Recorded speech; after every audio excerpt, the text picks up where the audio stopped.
Where's that union representative? He's 20 minutes late. I don't know, sir. He hasn't been seen since he promised to clean up the union. Whoa! What the hell? Well, let's look at the contract ourselves, eh? Benefits, perks, a green cookie on St. Patrick's Day. Oh, it didn't used to be this way, Smithers. No, it didn't used to be this way at all.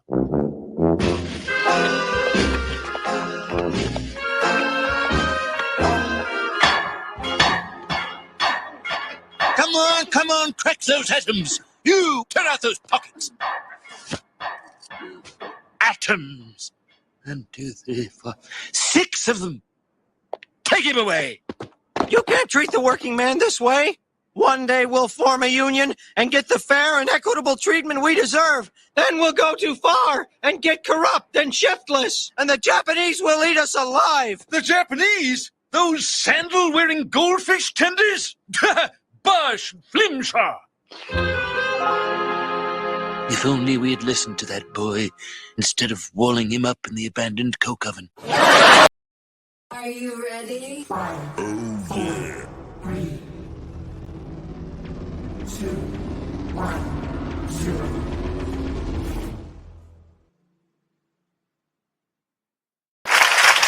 What's up, y'all? Trent Small, the chef, aka Red Specs, and I'm with my brother and co-host Papa Wolf, aka Alpha Moon. And you guys know what this is. It's food for thought, baby. Yeah, man. Live every Thursday night from 8 to 10 p.m. We'll be discussing food, music, and the truth. Streaming on all major platforms, including Spotify for podcasters, man. That Simpson clip was a cartoon clip of Mr. Burns and Smithers and their aspect on unions. So we're going to be touching on unions today, and we're just going to start it up. So D, Papa Wolf, we're going to start it up. Yeah, all right, let's start it up.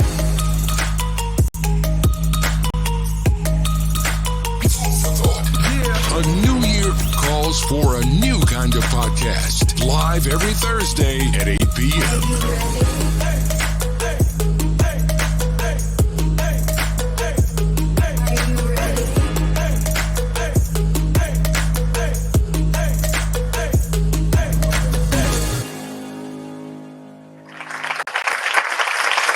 What's up, y'all? Welcome to Food for Thought. I'm your host, Trent Small, the chef, a.k.a. Red Specs, and my co-host, Papa Wolf, a.k.a. Alpha Moon. What's going on, brother? Yeah, man. Let me get this. Let me get my sound system working. Thanks for everybody for tuning in, man. Today, follow, like, share, hit that subscribe button so you won't miss any of the episodes, man. We will appreciate it all day, all night. Monetary gifts and donations is always accepted here at Food for Thought. You can Cash App us at Cash App at Food for Thought FFT, or you can Zelle us at Food for Thought 1424.com. Money orders, checks, cash is always welcome here at Food for Thought because it helps us with this podcast and keep it going. Yeah.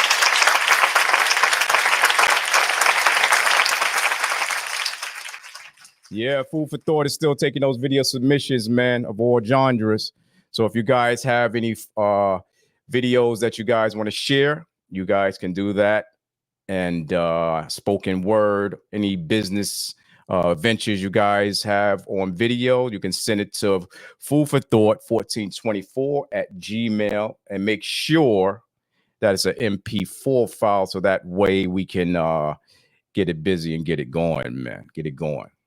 And I also want to say, look out for the Food for Thought truck in your neighborhood for a chance to win prizes by us or any of our sponsors, man. What's beautiful in your city? Look for the Food for Thought truck in your neighborhood. Yeah, man. And also get your Food for Thought merchandise. Here we go. Yeah, your merchandise by emailing Food for Thought 1424 at Gmail and type in, hey, I need that. I need that in the building. Yes, sir. How you doing over there, brother, with this sound?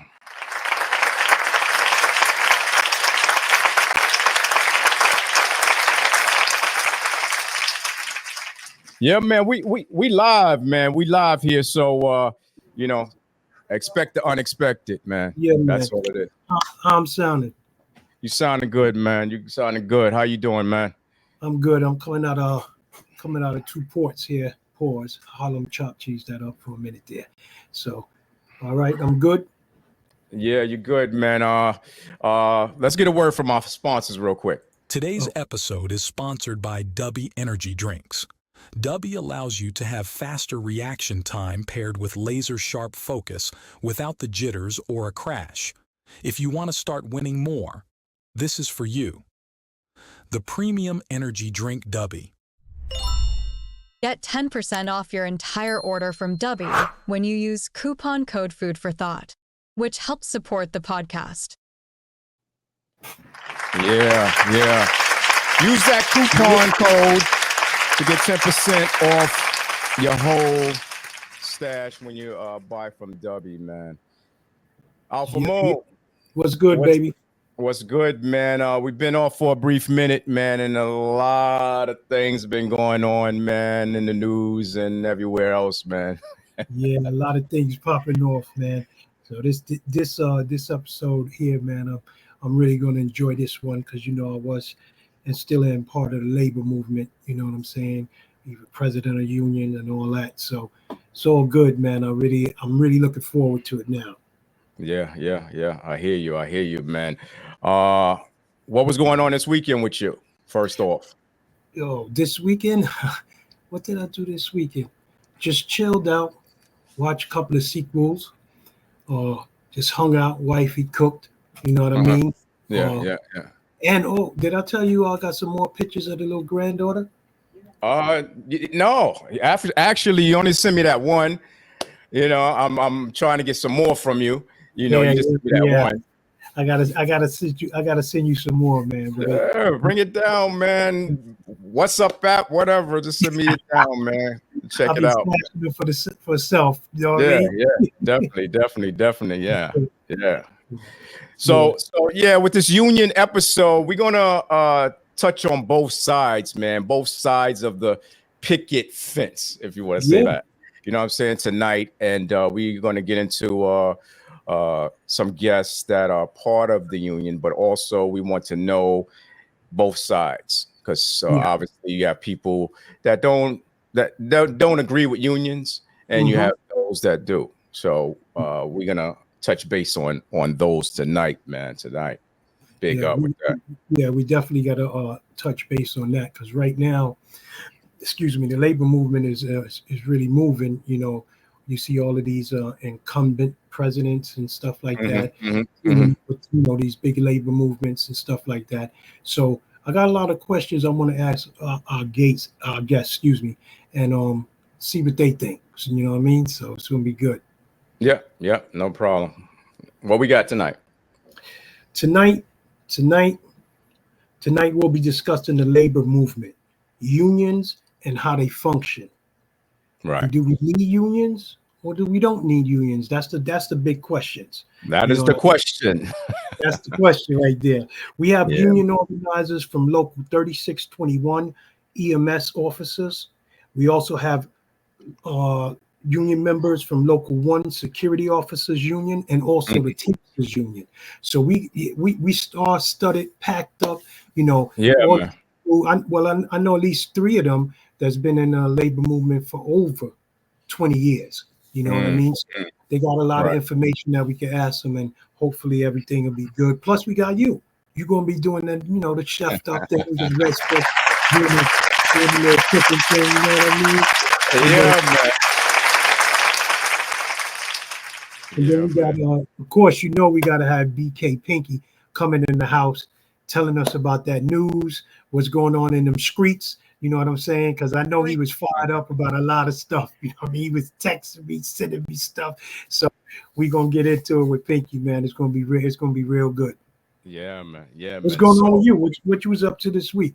I had to get my parents to and brought him to my house this weekend because they've been saying, I'm going to come, and they haven't gotten here in years. So I just went down and picked them up and, cook for them here at the house and just have a good time with them, man. And remember, you only got those two parents, man, mother and father, man. So you gotta, Cherish cherish it all the time, man. Big up to that, man. No doubt about that. When you was riding with them and you called me, you know what I'm saying, looking for the ancestry stuff, and I was like, her uncle, I was like, oh yeah. So it was good to see that you went down there to see him. I think it's important that we keep in touch with our elders and stuff. I know we do get busy, you know what I'm saying? I know I'm busy, running around with, doing the house thing and stuff like that. So I know Aunt Maxine going to get to me because I haven't spoken to her in a while. So I put myself on Front Street. When you're wrong, you're wrong. You know what I mean? So I got to do better at that. You know what I'm saying? It's just get so busy sometimes, kid. You know what I mean? Yeah. No doubt. So in the news, so Joe Biden announced last Sunday that he was dropping out of the race and endorsed Kamala Harris to be the nominee and pleaded with the Democrats to get together at this time of need. What do you think about this incident? Me personally, at first I didn't really like the move, because he's been in government over 50 years. Yeah. And I didn't quite understand it, the audience will know, but I was like, but then after I seen everything and how it played out, to keep it 100, I think they did an okie doke to the Republicans. They sat back, let them do everything they got to do their convention. And he stepped down, she stepped up, and fundraising, small grassroots people. Now the Republicans is running around right now, trying to figure out how to deal with this now. Because they already knew that they had Joe Biden in the bag. That was no doubt. Yeah. So now Harris stepped up, and now it's like, okay, we gotta figure this one out now. So everybody's scrambling around on the Republican side. See what happened with that. Yeah, that's gonna be crazy, man. Yeah. So when it's time for you guys to get out there, man, get out there and vote. No matter who it is, man, and just do what you got to do, because some people don't. Yeah, some people think that the vote don't count. Your vote counts all the time. The time. Yes. Yeah, I was one of them people too. But in what respects, it's not, to me, it's not really about that right now. It's about democracy against whatever you want to call it on that other side of the coin. You know, if it was flipped around and the Republicans was talking, okay, because everybody going to do whatever they got to do as far as politicians. But if they were talking right, cool. But they're not talking right. And we can't go back like that, man. That's me personally. That's how I feel about it. Yeah. It's gonna be ugly. And we said this earlier in the game, in the show. I think season 1 we had mentioned this, that whoever gets nominated as the next president is going to be ugly. A lot of stuff is going to be going on. A lot of stuff is going to be going on. But everybody just be safe out there. Believe everything you read, because today's day and age, man, they got so much stuff going on, misinformation. You know what I'm saying? You just got to do research. You got to do AI.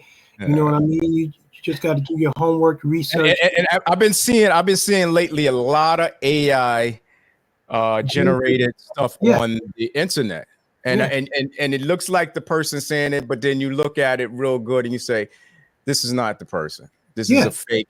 This is a fake, and it's getting so good where I guess it's letting people see those things and think they're real. You know what I'm saying? And coming up with these conclusions, coming up with all these things, Technology moves, so does the scams and everything else. It's getting really bad, man. Research, and it's not only the president and vice president. You got to look at the whole ticket. You know what I'm saying? Look at all of those people from the cities and everything else. It's just not about that, Yeah, man. It's just crazy. All right. Big up to the people coming in the chat. BR, Vernon Rimbert too is in the building. What's good, brother? Glad you came in. AK Promotions is always in the building, man. It's always in the building, man. Yeah, man.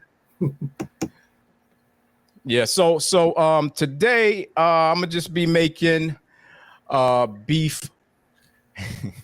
I'm laughing because, like, Pinky gonna get hungry. You know what I'm saying? So what you making? Pho. Beef pho. Before what? Not before. Beef pho. Oh, beef. What? Yeah, beef pho. Okay, so maybe yeah. buried like that. Buried in the dugout. He looking very no. Like No, it's really good, man. It's really good. What it is a Vietnamese soup, right? That actually consists of bone broth, rice noodles, spices, and thinly sliced meat or chicken mostly. And it's a Vietnam soup. I'm gonna be making that, and that's what I'm gonna be summing up today. So stay tuned for that. Yeah.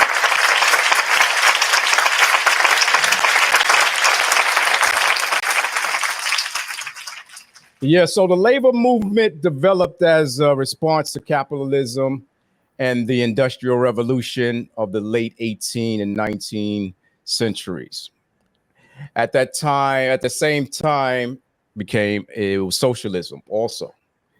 The early goals of the movement were to have the right to organize a union, the right to vote, democracy, and those 40-hour work weeks that we all have, that's what that was for. So union members came together to make improvements to their workplace. So that's how it started. Yeah. Well, just to piggyback off that a little bit, I wrote something up here.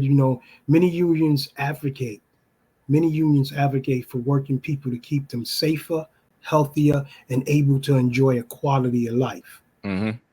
All workers, and this is what I put here, all workers should have the freedom to join the union and make a better workplace. Also to negotiate wages, benefits, and also a good quality of life. Every woman, man that's working in the United States, they deserve to have that right to make that choice. If they want a union, if they don't want a union.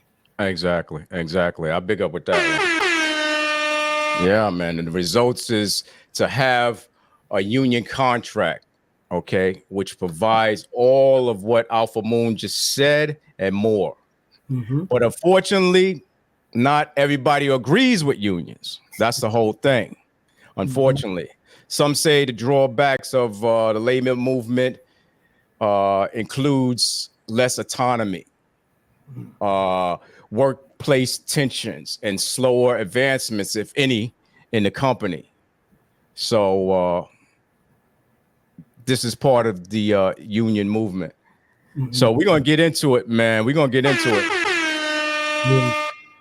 Yeah, man. Get into it. I have my thoughts on it. I've been a labor man all my life. So I got my thoughts and stuff like that on contract negotiations. And a lot of the guests that's on today, I got a few questions, like I said earlier, that I want to ask them and see what's going on. I'm retired now, so I just want to make sure see everything is going on. Exactly, man. So let's get into it, Papa Wolf.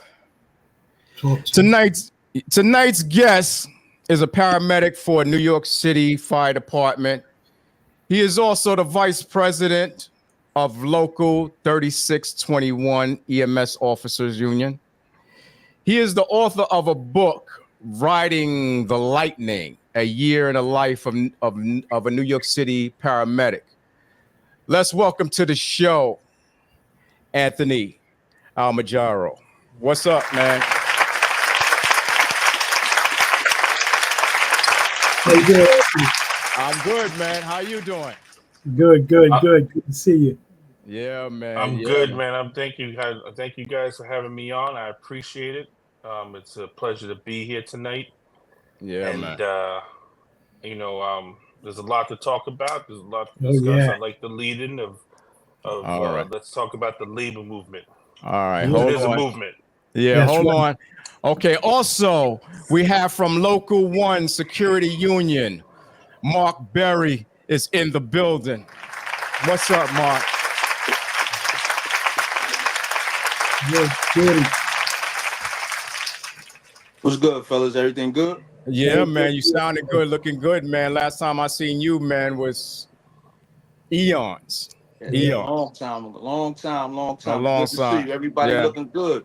Yeah, boy, man. My boy Yeah. D got some grays in there coming in Yeah. good too, brother. The wood's coming out. Yeah. You know what I I'm see saying? you. Oh man. I think we can't get around that, man. They just spreading Yeah. out, man. You know. Mine creeping in. Yeah, spreading out too in some of the wrong places. Some of the wrong places. I'd be like, oh, where'd that come from? You know what I'm saying? That's crazy. And Sir, you so heard that. also, yeah. So also later on the phone, we were having Eddie Gonzalez. He's a Teamster union brother from the Teamsters Union. He'll be on the phone because he couldn't get in here tonight with us live. So he's gonna call in the phone, man. And big up to Eddie Gonzalez too, man. He's gonna be in the building, man. And then you also got Pinky. First of all, gentlemen. Edwin Gonzalez. Oh, wait. First of all, Eddie in the building. What's up? Eddie in the building. What's going on, Ed? Oh, What's up, man? what's going on, brother? How you been? All right, how you doing, man? I'm good, man. We just talking about the gray hairs and stuff, and I guess that's why you didn't want to come on physically, huh? Great hair. I got no hair, bro. Oh man, thanks for coming in the building. I want to start with by going around the room. We can start with you, Mark, and tell us about yourself and where you come from, brother. All right, man. Well, you know, Mark Berry. Some call me Little Mark, if you remember my dad, but from Brooklyn, New York. To sum it all up and shorten it up without giving a whole long story, I've been doing security for over 20, maybe 27, 28 years. I've been a Local One security officer union member for about 25 years, over 25 years, as a matter of fact. And I've been just as a union member, not just as a union member, but also at times I'm an acting union rep. Right. I wouldn't always take on the full role because of my outside obligations. You know, it's a lot of responsibility that I didn't want to unfairly take on if I couldn't really commit to it 100%, but I would always lend a helping hand when needed. But yeah, you know what I mean? I've been a Local One union member and acting union rep for over 25 years. Wow. Anthony, you? And so my name is Anthony Almajera. I've been I'm from Brooklyn, born and raised, still currently live in Brooklyn. I've been in the business of EMS for 23 years. I've been working for the fire department of New York City for 20 plus years. I've been a delegate since 2006. I come from a long family history of people being involved in unions. My father was a delegate for the Longshoremen's Union, uncles and everything else. So I've always sat there and thought about what is it like to take care of people who don't have a voice, who don't have a say in things, who don't have a connection to somebody, and they're getting stepped over and passed over. So I decided to get involved with the union at the fire department here in EMS, and now I'm the vice president. So the phone never stops ringing. Big up, man. Big up to you both. Edwin Gonzalez, are you there? Yeah, I'm here, man. Yeah, tell the people who you are and about yourself, where you come from, brother. Okay, my name is Eddie Gonzalez. I've been in the labor movement from 1978 through 2017. I was born and raised in the South Bronx. I live in Brooklyn now. I had a 40-year career in the labor movement with the Teamsters. Right. Also with LIUNA, that's the Laborers International Union of North America, and the United Food and Commercial Workers. Wow, big I up. was secretary treasurer of the Teamster Local. I was organizing director at LIUNA with my man Moon, and I was secretary treasurer of the UFCW local that I finally worked from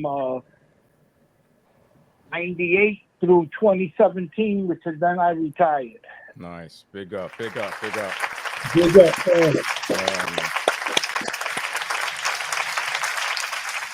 Retirement is the key. It's a beautiful thing. These young gentlemen at the bottom, you guys have to hurry up, man, and catch up, man, because I know it's your turn soon. How many years you have left, Mark? Too many. Too many. But yeah, man. I still got a little ways to go, man, because you know how it is with the retirement game. If you don't have the time, even if you have the time, sometimes you have to have the age. So you know, I'm not quite there yet, but I'm 46 years of age, so yeah, I got a little ways to go. Yeah. And how long you got, Ant? How long you got, Ant? Technically, I have 5 more years to go. So I'm 20 years in. I can retire after 25. That'll make me 51 years old. Big up, So, big up. When you get a chance, brother, as soon as time, get the hell out, man. That's the plan. Yeah, don't even look back. Don't even, say, Serenata, see you guys later, and keep it moving, man, because you want to enjoy the rest of your days, man, and just enjoy yourself, your family, your kids. I'm pretty sure if you have kids, and that's all we want to do, man. Because work, you did your job already. Exactly. You did everything. So it's your time to enjoy your life and your job. And that's what I say, for me, like, people always ask about, benefits and stuff. That's one of the things right there. You got 5 more years. You're looking forward to sitting back and going fishing. Barry, you looking, to retire, sitting back. You know what I'm saying? You got something there. That's the thing. You like Respect said, you work so hard. You know what I mean? But this question is for any one of y'all. Eddie, you still with us? Yeah. All right. I just want to know from your point of view, each one of y'all. I just gave you mine, but what's the benefits? If you come up to me and you organize in the shop, what is the benefits of joining the union? What would you tell a person of the benefits? Well, you guys want me to answer first? Okay, we'll start with Anthony first. All right. So, as someone who worked in private industry before I did this, I was a cook for 10 years. So, not to steal some of the chef's thunder there, but I was a cook for 10 years. The ability to have a bigger voice in negotiating for oneself is power. Mm-hmm. It's power. So some jobs you have an individual talent. Let's say I was a baseball player and I'm able to hit over 300 every day. I can bring that to the table and then it becomes an individual thing. But even baseball players have a union because they realize the powers that be can silence. Mm-hmm. So having the ability to bring multiple people to a table and demand better pay and benefits is power. And in a capitalist system, the dynamic is it's always in contention. Okay. There's somebody who's making money who's trying to keep the money. Mm-hmm. And you know something? My father once told me he was on strike and I went with him. I was young. I didn't understand the concept of it, but they wanted to take away one of his vacation checks. He gets 4 vacation checks a year. And I was 8 years old and I saw 10,000 dock workers over here in Sunset Park, Brooklyn. And I said, Dad, we don't go on 4 vacations a year. He said, that's not the point, Anthony. If they wanted to take the money back and show us the books and say, hey, we're putting this money here so you can get more money later and the company can grow, we'd give it to them. But they never open up the books. And the problem with big business is once you give it back, you never get it back. And that stuck with me. So when I negotiate with the city, which is essentially a huge corporation, once they take a benefit back, they never give it back. And you as the individual will never have a voice to try and demand anything back. So I always encourage people, whether it be private or public entities such as my local, get in. It's like a gym membership. You get what you put into it.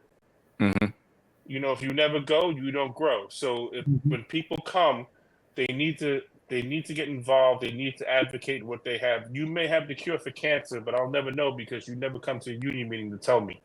And when they come, we can get better pay, better benefits, better innovation. A lot of innovation has come from labor. A lot of tactics on how to get better quality of life has come from labor. Because if it was up to the city or private business, you'd work 80 hours a week and work till you're dead because they look at you as a battery. Exactly. So, and that's what we was talking about, the 40-hour work week. That's all came through that. Yep. All came through that. All the innovation came through that. Eddie, what would you tell someone about the benefits? Well, D, as you well know, because me and you were partners for 4 years. Yeah, but it's the audience that don't know, so you know. No, I understand that, and I'm gonna explain it. But you see that type of listen, the easy answer is you get more money and more benefits. Okay, if you look at the statistics as of 17, because I've been out of the game since 17, but I don't think it's changed much. Is only about 10% of the labor force in the United States is unionized. A lot of people don't know that. All right? And the problems that we're facing now in organizing is you got this influx of all these immigrants coming, and they're not coming from Mexico. They're coming from all over the world. All over. Yeah.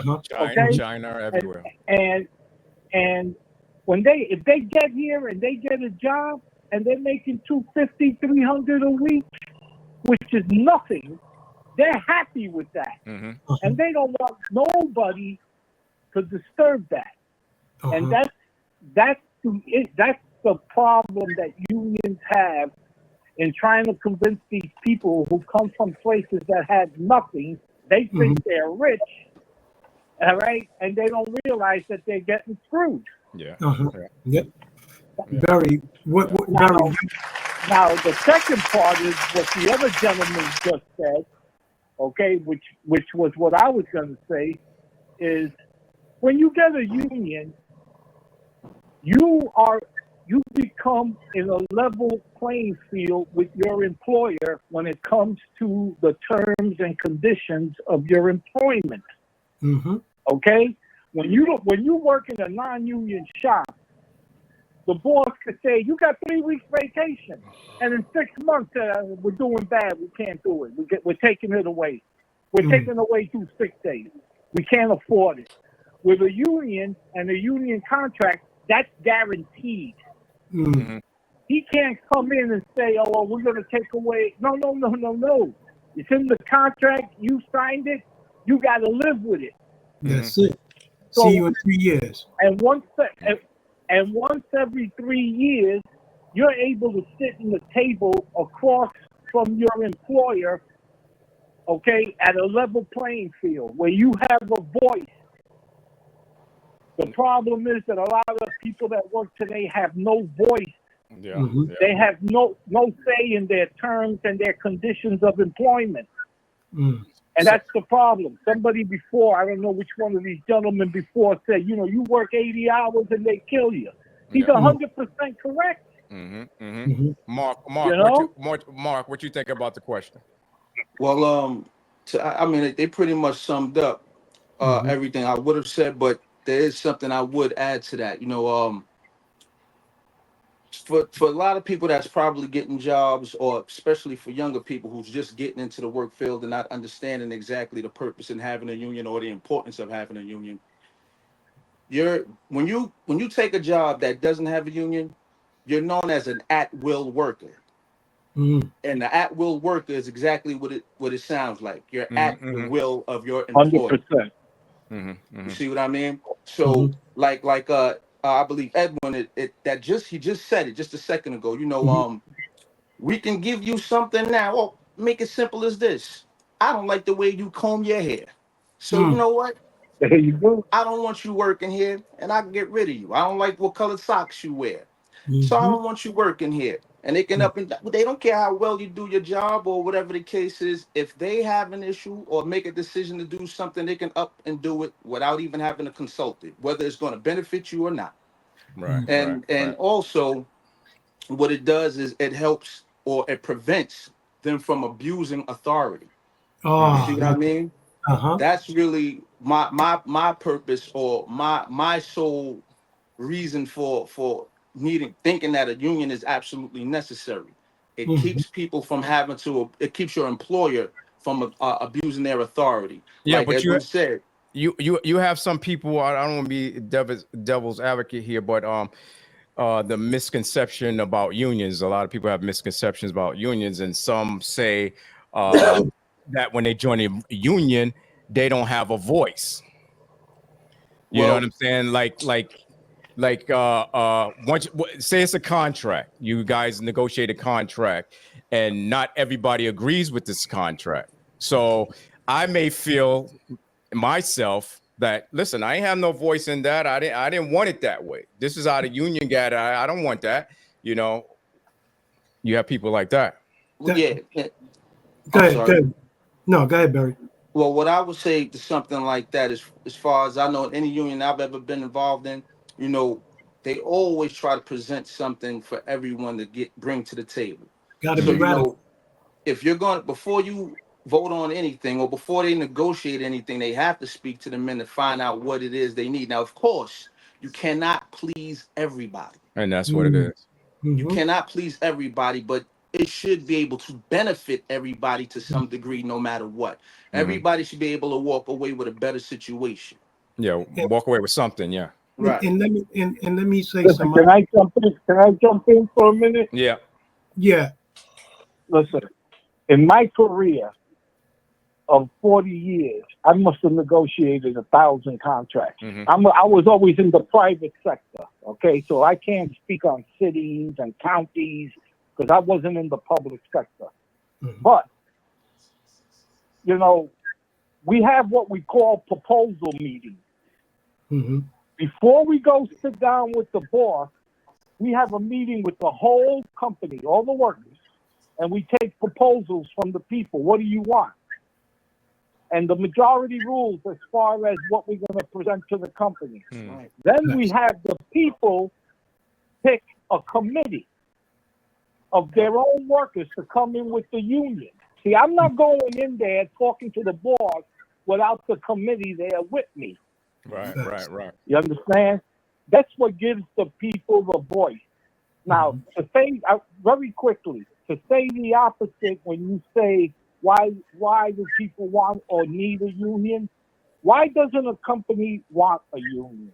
For two reasons. They don't want to pay more money and benefits. And number two, they lose some control and they lose some power, and they don't like that. Yeah, they got some. They want to be the judge. They want to be the judge, the jury, and the hangman. Yeah. You want to say something, Ant? Yeah, just to piggyback on what he's saying is, last year almost $500 million was spent in anti-union advocacy nationwide in the United States. $500 million of companies hiring consultants, making videos, trying to convince people not to join unions. If I was, just the amount of money and resources spent on that alone can fund wages and innovation in so many of these industries that they're trying to stop union activity. Hmm. If you think about it, it's exactly what I think his name is Gil. I'm sorry, is saying is Edwin, they're spending yeah. so much money to try and stop you from doing this because it is a power dynamic, and it is something that if you move forward with the union and can negotiate together, it shows others and it becomes a domino effect. When unions were powerful in this country, you had upwards of 25% of the organized labor workforce was unionized. That's big. Yes, And it's he's funny correct. because I everybody happened talks in the about 50s and the 60s. yeah, and everybody talks about the golden age of America. Mhm. Well, the golden age of America included this powerful labor workforce. Now, of course, it wasn't perfect. There were people who were missing out of that, namely people of color, women. But that can be remedied as we go along now. That can include everybody now.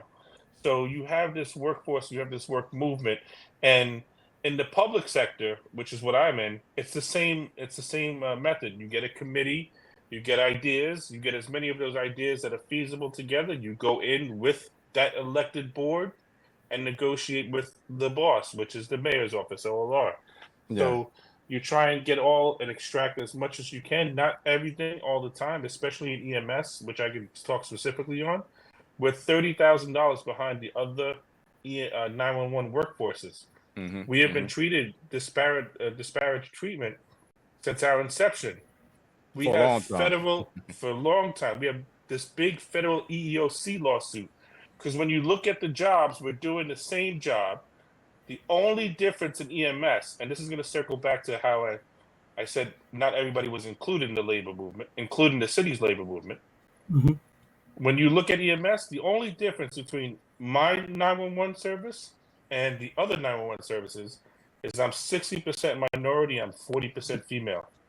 So Hmm. you're not paying me and giving me the same benefits. Why? So the lawsuit we have is starting to progress. And just to give you some context, in the city of Austin, the same lawsuit was introduced 7 years ago. They just settled for $1.5 billion because they Right said, on. "Hey, there's merit to this." So imagine what a lawsuit in New York City for the TMS workers that dates back to 2002 is going to cost this city. That's probably why they're so nervous to get it complete, because they're gonna pay a lot. I know, Eddie, I know you briefly talked about this, and then I'm gonna ask Mark the same question. You talked about, the state of unions now, and with the immigrants.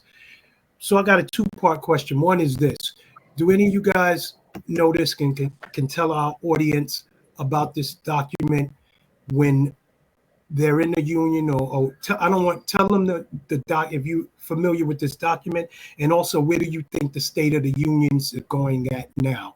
Because the campaign with the government, everybody's bigging up the unions. Do you think it's going to be good? And are you familiar with this document here? Eddie? Well, which document are you talking about? Yeah, Eddie, you on the phone. This Oh, yeah, document, Wangard, yeah, the Wangard Act. You Oh. familiar? Oh, the Wangard Act? Yes, that's the Supreme Court ruling, okay, which is basically for labor, something like the Miranda rights for criminals. You have the right to remain silent, that crap. Right. Well, the Weingarten Act basically is that if you're a union member, the company calls you in on a disciplinary action. If you request, this is the key, you have to request union representation. Right. And they cannot talk to you until you have your shop steward there or a union rep. Right. It's just there. like the lawyer thing. That's basically the short version of it, so that the audience could understand it. Yeah. Barry, do you think where do you think the unions are going now? You know what I mean? Like with this new day age, the new government thing coming up, elections and everything You know like what that. it is? Listen, again, the other two gentlemen, they deal with the city, okay? So it's a little different. All right. Not that the city is any great shakes, okay, but they have their own set of problems. You know what I'm saying? The unions that deal with the city. Mm-hmm.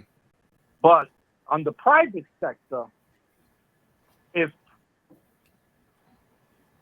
it depends on who the president is, because whenever you have a Democratic president and a Democratic administration, they're a lot more tolerant to labor than the Republican.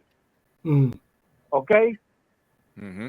Right now, Joe Biden, as bad as he was, and he can't put two sentences together, God bless him, okay?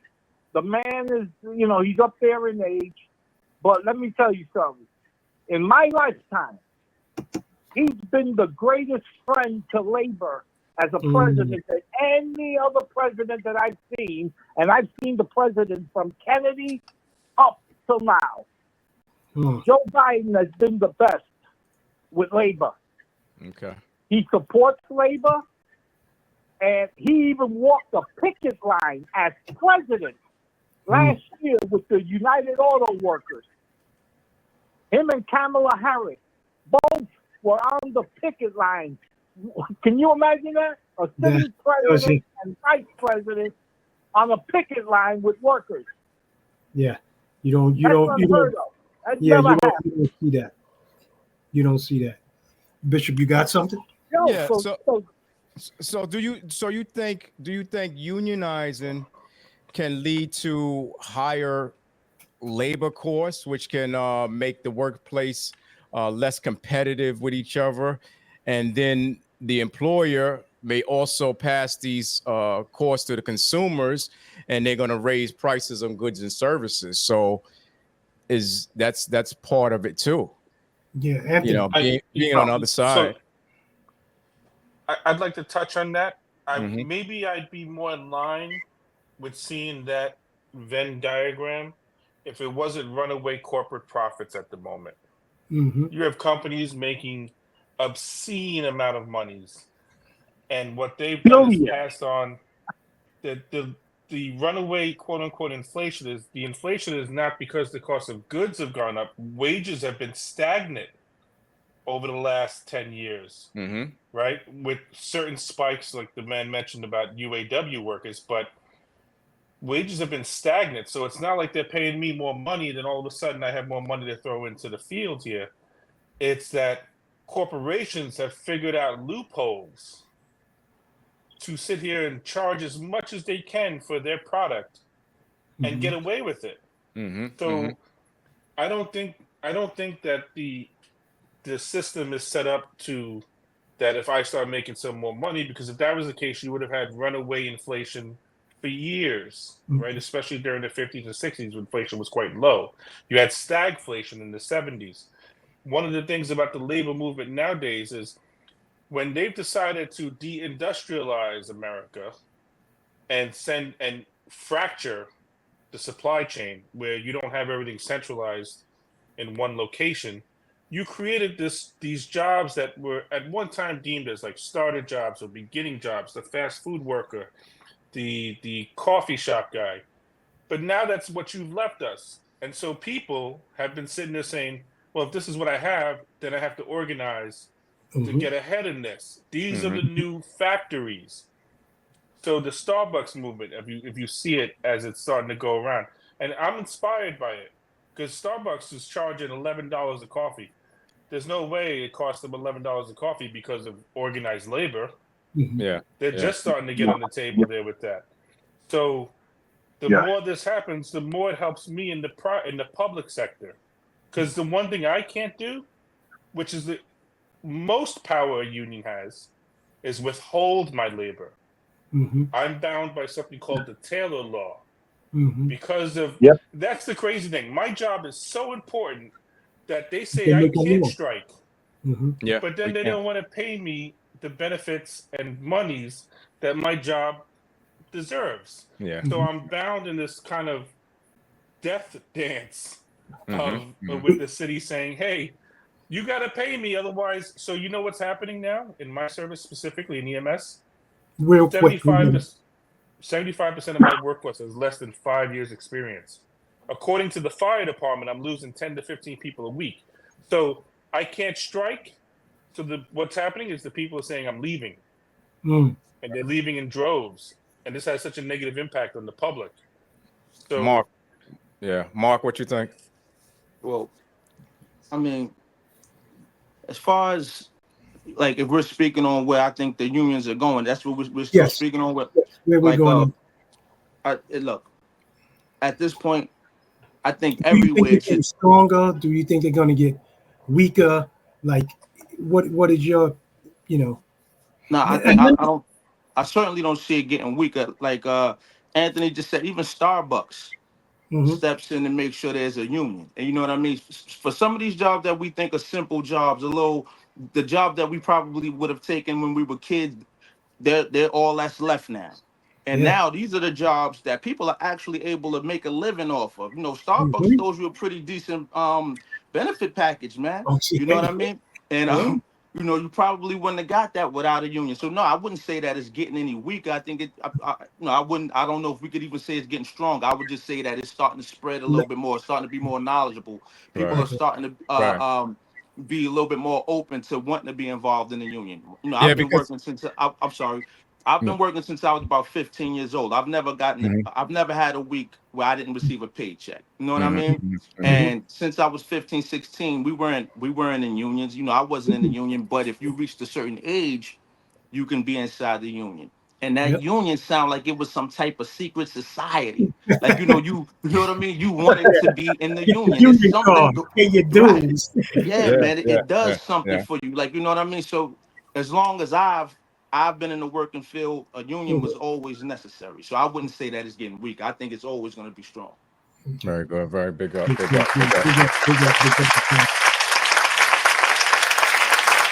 So since we've been talking about that, I want to hear something good. What good stories that you guys have as far as union wise? Any union stories that was good? You know, because I know all of them is not good. You always have all the bad bunches and stuff like that, and you know, different outcomes don't always go the way you want it. But what are some of the good stories that you guys can tell us about? Let's start up with Eddie. Where you at, Ed? All right. Listen, let me explain. When I was with the USCW, we had waste management under contract to do the recycling part. Kingston Local 813 had the garbage guy. The garbage guys were making, this is going back into the early 2000s. Yeah. The garbage guys, the drivers were making like $27 an hour. And my guys who drove the same truck had to have a CDL, but because they were picking up recycling and cardboard, they were making $12 to $14 an hour. So when we organized them and got in there, here's a wrap. We got them on our first contract. We got these drivers up to the same money that the 813 drivers were making. Now, can you imagine a guy that's making $14 an hour and the next week he's making $27 an hour? Yeah, I think I remember that one. And the helpers on the truck too, Ed. Remember the helpers on the truck? Yeah, because we was all working. The helpers on the trucks were making $8 an hour. We got them up to $15, $16 an hour. Yeah, big up. So, you know, I take pride in that because that changed people's lives. Hey, can you imagine you're making $14 an hour, all of a sudden you're making 27? Yeah. To me, that's a great story. What story you got, Ant? So EMS being in this industry, in the emergency medical service, it's been very fractured. EMS, as we know it, is only about 50 years old compared to fire and police departments that are over 150 years old. So to try and get us organized has been tough, not only in a city and a state level, but a national level. So one of the things that I'm kind of proud of is that the advocacy that these locals for the FDNY EMS has been pushing forward for years has inspired others. And so going out to California a few years back, in Arizona and Western Nevada and I think it's Southern Oregon now it's spread into, and it's spreading more with AFSCME and some of the other local agencies out there, we were able to help organize EMS in those states. And I'm a little jealous because, as you can see, I'm local 3621, but they're local 911. Like, how did they get that? You know, it's such a great number for them. Local 911, that makes so much sense. But so to see and watch that grow from EMTs making $8.50 an hour doing 911 to now over $20 an hour in some of these agencies, and still continuing to grow. Some of them didn't even have retirement packages. Now they have retirement packages. They have worker protections. There were agencies out there that if you got hurt, which is a very dangerous job, I myself have been shot at. I myself have had surgery from ripping a bicep tendon, lifting people. So this job has a lot of inherent dangers. These agencies, if you got hurt, you were getting just workman's comp, and then eventually they would fire you. Mm-hmm. Now these agencies have to provide line of duty injury benefits, which is big in this service. So to see that grow, it's like, you know, we planted the seed and then you're watching this beautiful tree come out. Big up. Mark, and you? Yeah, man. Well, I mean, as far as a good story, I mean, there's too many things I could probably speak on, but there's one thing I do want to mention that I really appreciated about unions, especially if you're a pretty decent sized union, is the fact that it can feel family oriented. You know, a union can, you know, like you can work in one sector and another place could be on the other side of town. Y'all might have not even met each other, but y'all may have the same union. And then, you know, when you put these little things together, like the softball game, or maybe a picnic for the family, bring the family out. These are little, you know, Christmas parties, you know. Christmas parties. You know, these are little things where, you know, when you can get together and work as a family, you get to meet others, and you start to realize and recognize how strong y'all actually are, because you start to see the numbers. Right. You know what I mean? You know, you get an idea of how strong you are as a family, or as a crew, or as a unit. You know what I mean? Eddie, yeah, you said Christmas party. You talking about our boy that was singing at the Christmas party that day? Oh man, Lebo. There it goes. Boy. That's probably a good story, but we're gonna leave him alone. It is good. It is good to see your co-workers, you know, from different, you know, because I'm down here with Anthony, and I was a paramedic in Station 18, and when we do have functions, it is so great. You know what I'm saying? That unity, you know what I'm saying? Everybody's together and stuff like that. And when we go back on the field, we feel good. You know what I'm saying? It's like, oh, I got my peoples. You know what I'm saying? It's a different, and I loved it, man. I loved it. Big up with that.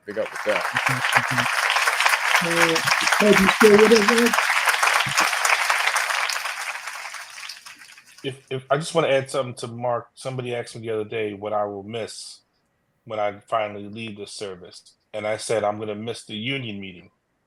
I'm going to miss the station.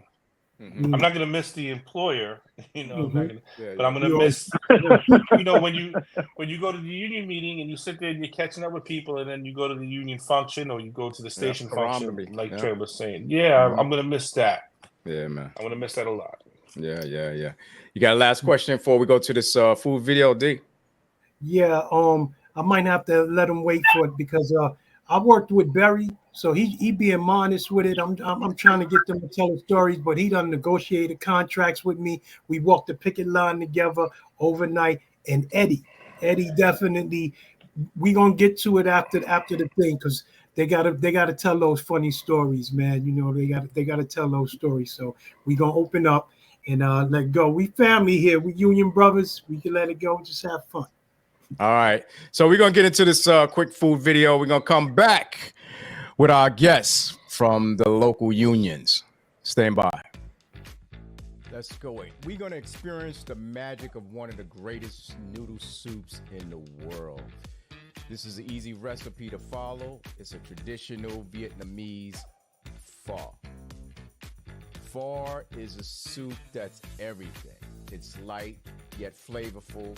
It's beefy, savory, complex, with the tiniest hint of richness, and it's filled with beautiful spices like cinnamon. Without a doubt, one of my best soups.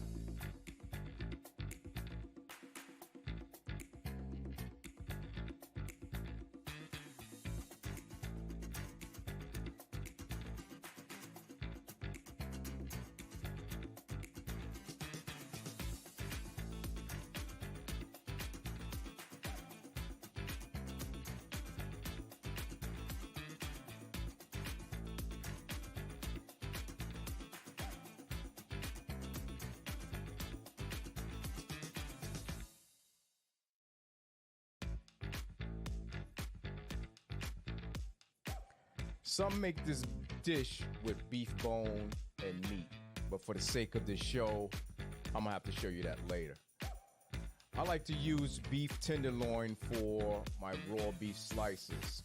Sometimes these cuts of meats is like a little costly, but trust me, it is well worth it. You can even partially freeze the beef in your refrigerator, so that way when you're cutting it, you get super thin, fine slices, because that's what you need, man. Let's do my music.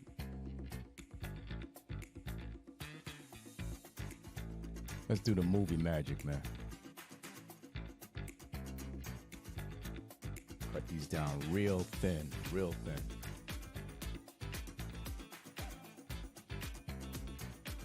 There you go. That's the way it's supposed to be. Let's move on. I'm gonna take this lemongrass, I'm gonna cut it in the back with the back of the knife.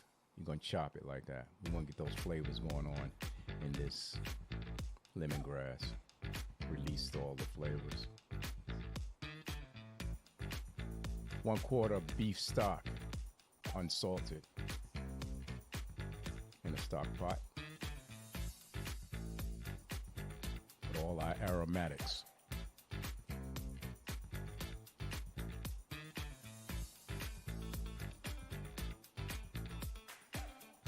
We're gonna let this simmer for like 30 minutes. 30 minutes. After the 30 minutes, we're gonna strain and discard all the solids out of the liquid.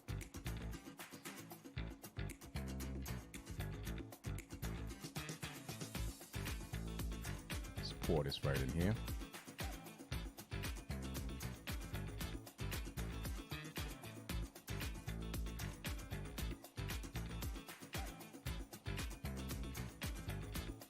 And this is what you're left with, just the liquids. We're gonna add our fish sauce at this time, and we're gonna add some salt just for taste. You can adjust it any way you want. More fish sauce if you like.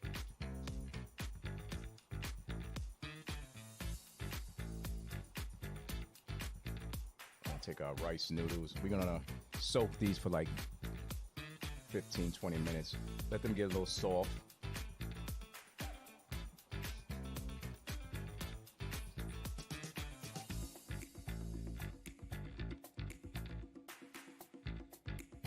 And then we're going to add them back to the boiling water.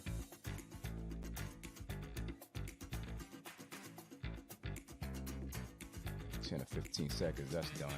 This soup is typically served with just noodles, beef broth, with some toppings on the side. The idea is to help yourself, to the toppings on the side. You and your guests, you put the toppings on whatever you want, how spicy you want, and you guys just pick from the toppings. So that's why the toppings is normally on the side of this dish. We're gonna place the meat on top here. Thin slices of beef tenderloin right on top of the noodles.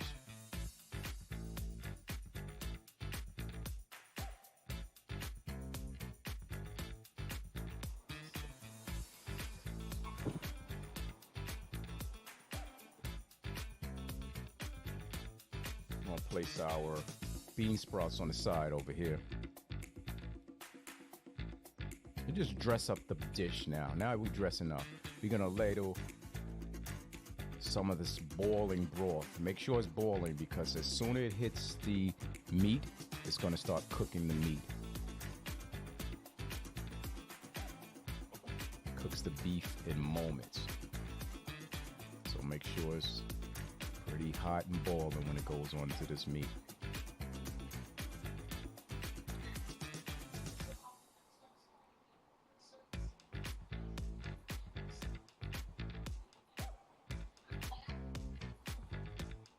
I'm gonna apply my mint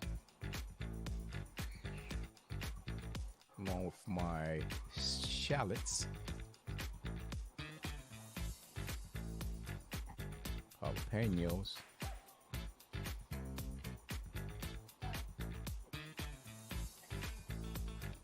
cilantro,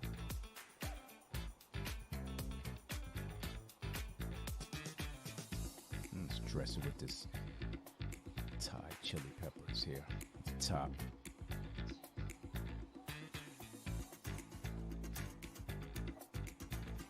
Like I said, allow the guests to help themselves to the garnishes on the side, and they can make it any kind of way they want. Any kind of way. I'm gonna add this lime juice on top. And that's it, people. Thank you for watching. This has been Food for Thought.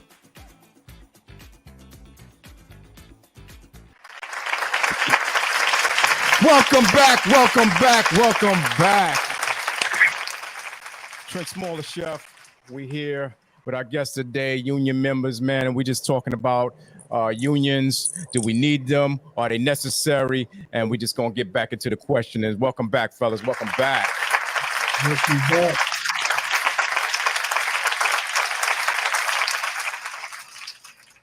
Yeah. Man. Listen, I want to hear some funny stories. We've been talking. We got this audience looking. Something happened. One of the experiences that happened with you, whether it was with one of your delegates, whether it was when you was on the picket line and somebody was yelling at the boss, or it was something like that. Eddie, you got any stories? I know you. I mean, you worked with me. I know you got some stories. You still with us? Yeah. Yo, I could spend an hour telling you stories, but don't spend an hour. Hold on. Eddie, hold on 1 second. We got to bring our other host in the building, BK Pinky. We're gonna bring him in the building, man, and join the union forces here. What's up, brother? What's up? What's good, man? What's going on? That's going on, fellas. Yeah, man. So Anthony, this is BK Pinky, and yeah, you know Mark, and you know who's on the phone, the big man himself, Edwin Gonzalez. What's up, Eddie? man? What's going on? What's going on? How you doing, dog? How's it going, man? How you doing? Everything good. Everything good. Good. All right, Good, Ed. So good, get to your story, Ed. Go ahead. All right. One time when I was working, when Derek was my partner, we were organizing a recycling company in Hoboken, New Jersey. Oh yeah, and these bosses were terrible to the workers. I mean, terrible. Yeah. So I told we couldn't get anywhere with the workers. We tried to see them outside at lunchtime. They were afraid. They didn't want to talk to us, the whole 9 yards.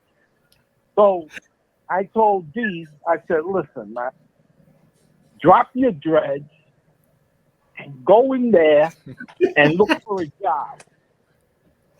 Yeah. And he went in there and he got the job. I got the job. And I got the he sent me in there on recon respects. He sent me in there on recon. He said, go drop your hair, go inside, see how many people's there, and find out if they got benefits. I go in there, I tell the boss, listen, I'm looking for a job. I got a family. You guys got benefits. They start running their mouth with me. I got my hair swinging and everything. When I go back out, he say, do they got benefits? No. How many guys? How many shifts? Yeah, he used to run it down. Yeah. And you? Another quick one, and it'll be quick. All right. Because even this involves Moon also. Oh, not One me. time- Not me. Yeah. No, Derek. Okay. We got people signed up, and it was a small company, maybe 20 people. And Derek and I went inside, but before we went inside to see the boss, because we had an industry contract. So basically, when we organized these small companies, we said, here's the contract. Stand. You know, they had sick days, holidays, the medical, pension, the whole 9 yards.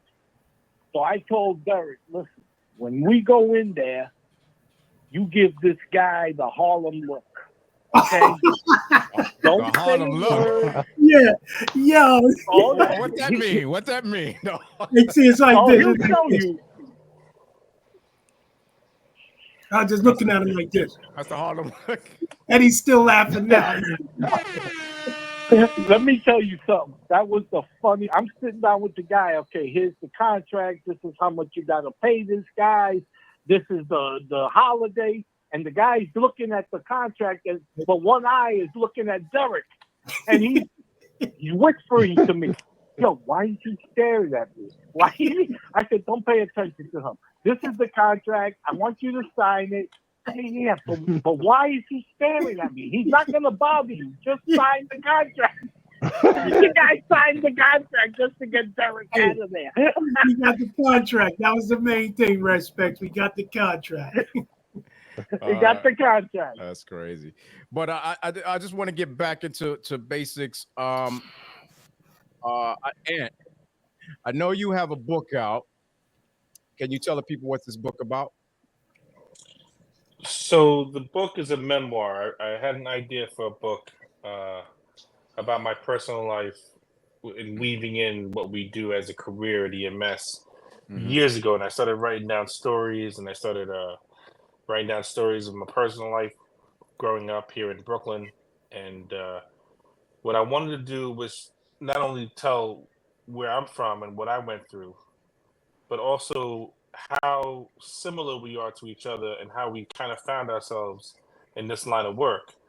So just to throw out a few facts, EMS workers nationally have the highest rates of suicides amongst 911 providers. We have the highest rates of substance abuse. We have the second highest rates of divorce.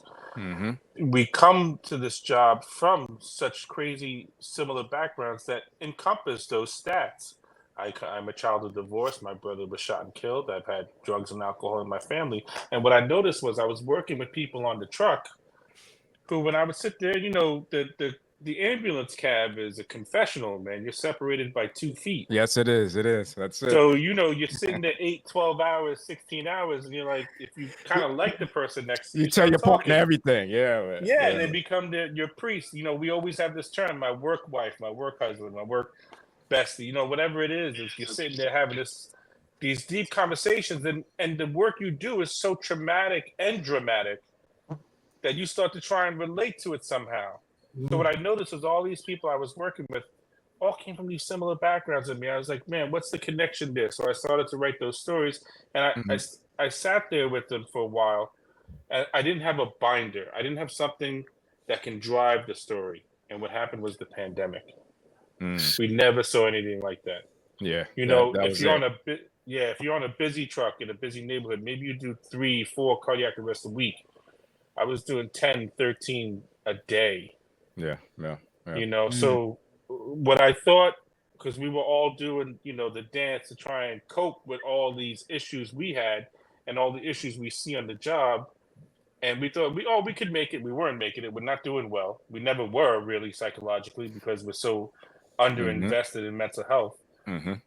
But what I wanted to show was that even though we were all faking the funk, the pandemic tipped us all over. I've had 12 suicides since the beginning of the pandemic. Yeah. And I lost 10 members to the pandemic. So it sent us all over the edge that everybody was now fleeing for the door. So in the book, I wanted to tell the story of not only EMS and my story, but how important this job is and how vital it is to the community, and why we should invest in it. Because even someone like me who thought I can handle anything, obviously I can't, right? And I have my own suicidal journey, Yeah. you know, in the book. So it's a compelling thing. It's not all negative. There's a lot of funny stories in it. There's a lot of people trying, because you're gonna read names. You're like, oh, I know that person. I tell the truth. I did a lot of research for it, and it's done really well. It sold a lot of copies nationwide. It was picked up to make into a TV show. I'm waiting to see how that progresses. Right on, bro. Very good. Yeah, man. Get that brother's book, man. Get his book, man. Running the Lightning, a year in a life of the New York City paramedic, man. Get that book, man. Big up to you, man. Thank you. Yeah.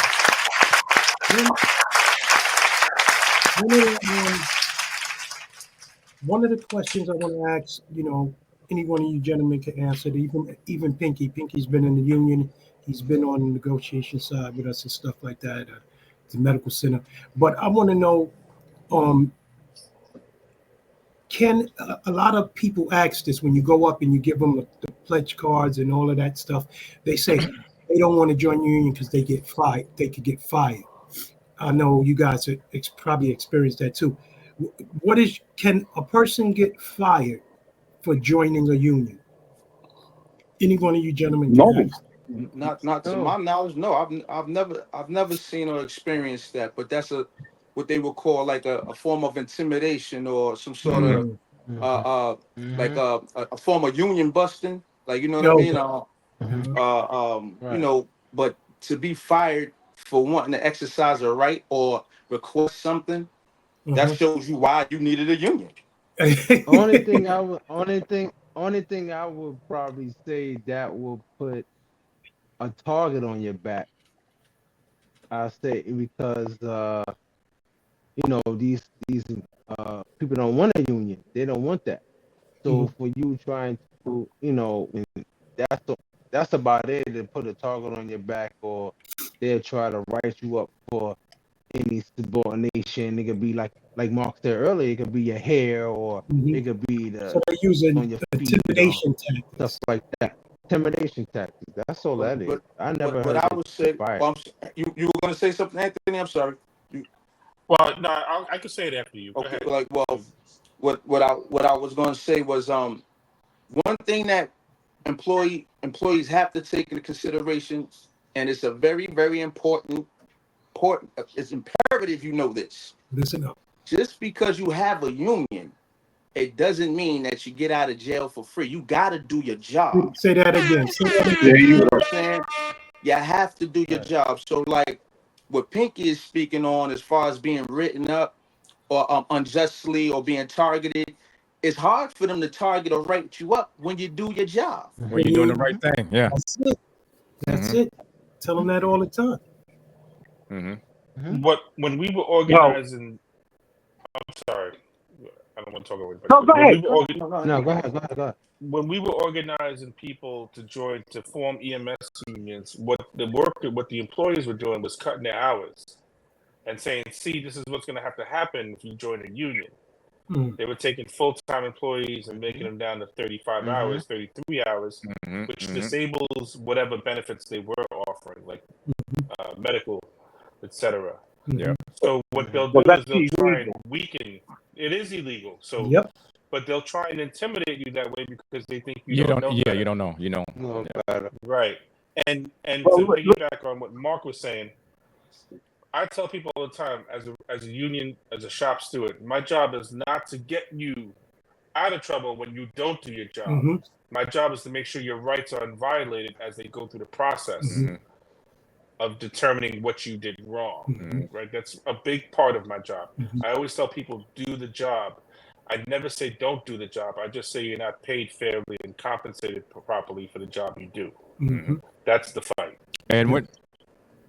Ed, what you were saying? Listen, to piggyback on what the two gentlemen were just saying, is when you work in a union shop, the boss can't fire you because you come late one day. Okay?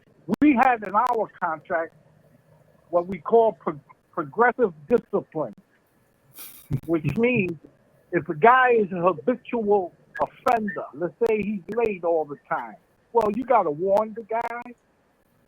You got to write him up. Then you suspend him. Yeah. And then you terminate him. But that doesn't mean that if you're late on Monday, the guy could write you up. Anybody could be late. It's got to be a pattern, okay? And I've fought this a million times, cases like this, okay, where a guy, listen, a boss is a human being just like we are, and they got personal problems just like we have, okay? And if a boss had a fight with his wife the night before and he comes in pissed off and you happen to be late that day and there's not a union there and you walk in, he tells you, get the hell out, you're fired. What are you going to do? All right? But with a union, you can't do that. I don't care how pissed off he is. You got to show me a progressive form of discipline that this guy was warned, he was written up, and every time a guy is warned and written up, a copy has to be sent to the union. You just can't tell me, I spoke to him yesterday. No. You got to inform the union that you've spoken to this guy, that you've written him up. Right. Because when we get those papers, we call the member up and we say, yo, my man, what's going on? And if he says, well, I've had a bad streak this week, I've been late, I have problems with my... Listen, watch yourself. You have to do the job. Okay? It's like the other guy was just saying, I forgot which one it was, that if you do your job, they ain't too much the boss could do to you. Yeah. Right? You still have idiot bosses that think that they're they're the master, and they don't care about you. They'll fire you, and then, but once they take you off, and they lose, and they got to pay the guy back pay, and they got to pay the arbitrating fee, and they got to pay the lawyers. That stops right away. Let me ask you guys a question. This is for non-union companies, I guess. What are some of the different agencies that people could go to that don't have unions? Because they don't have union reps or shop stewards to go to, and they get into these confrontations with the employer. Where can they go to resolve some of the problems that they have? I mean, I think everybody gonna give you the same answer, which is the labor board. The NLRB. Labor Board. Yes. And they don't charge you. It's a free service. It's run by the federal government. Now, not every worker could go there. Like if you work for the railroad, you're excluded from the NLRB. They have their own separate mechanism. Okay. Yes. Yeah. Right. Yeah. But 95% of workers could go to the NLRB and put in a charge against their employer. Okay. And it's free of charge. They represent you for free. And at least you got somebody looking out for you. That's good to know. So that's the short answer. Yeah. So people out there, man. The people out there who get in these incidents at work and you guys do not have a union, listen to these guys here. Go to the labor board and they can probably help you out with your situations, because I know a lot of people out there, the boss say, oh, get out of here, you're fired, and that's it. They just go home. You have rights too. So they have rights too. So you guys have rights too, man.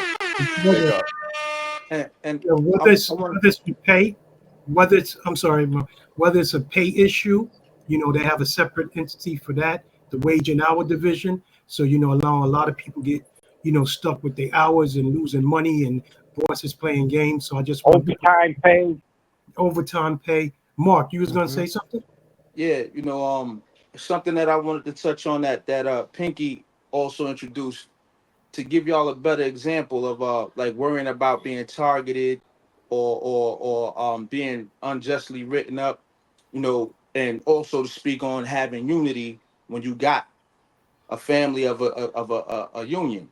You know, Moon, you were there. I believe Pinky may have been there also. You know, I had an incident where we were sitting in the classroom with our director, our boss, Yes, I was and there. there was some unjustly things going on to some degree, you Yeah. know, and I had some questions. I wasn't asking questions to be a rebel rouser, but I was asking questions because I'm someone who needs clarity. Yes. If I'm going to do the job efficiently, I need to know exactly what it is you're asking me or telling me to do. Exactly. Our boss got very defensive and said that he wouldn't answer the questions. He said, "Well, how would you feel if I would ask you questions?" I said, "Well, I would answer them. It's that simple. Exactly. You ask questions, I answer them. If I got a legitimate answer." Well, to make a long story short, he said, "Well, listen, now if you feel some kind of way, you know, you can come to my office." So I Oh said, yeah. "All right. Well, I'm gonna be at your office." And then Moon stood up and he said, "I'm gonna be at your office." And then Yep. another Stood officer right stood up up and there in said, the "I'm gonna middle. be at your Right office." there. And then Yeah, everybody stood up and said, "We gonna be at your office." And then we walked in his office. Yep. Then we walked in his office like, Oh, "Look, now, Billy said, right. I remember what did you that. tell him? Y'all go, I you remember By go the that. ask him time the that question conversation, now?" when he saw us standing over that desk, he said, "Barry, could you ask everyone to leave?" I said, "Yeah." You know, and when everyone left, I put my hand on his shoulder and I said what I just said a second ago. I don't ask questions to be a rebel rouser, man. I'm asking for clarity, man. Mhm. And then, you know, later he came in and he apologized. He ended up being a pretty decent director after that. But, you know, that's the power of having a union and not being worried about having a target on your back. Just do what you're Back. supposed to do. Yeah, And exactly. All right. never stand for, you know. You agree with that, Eddie? Oh, 100%. 100%. Mm-hmm. That's Yeah. good, man. That's good.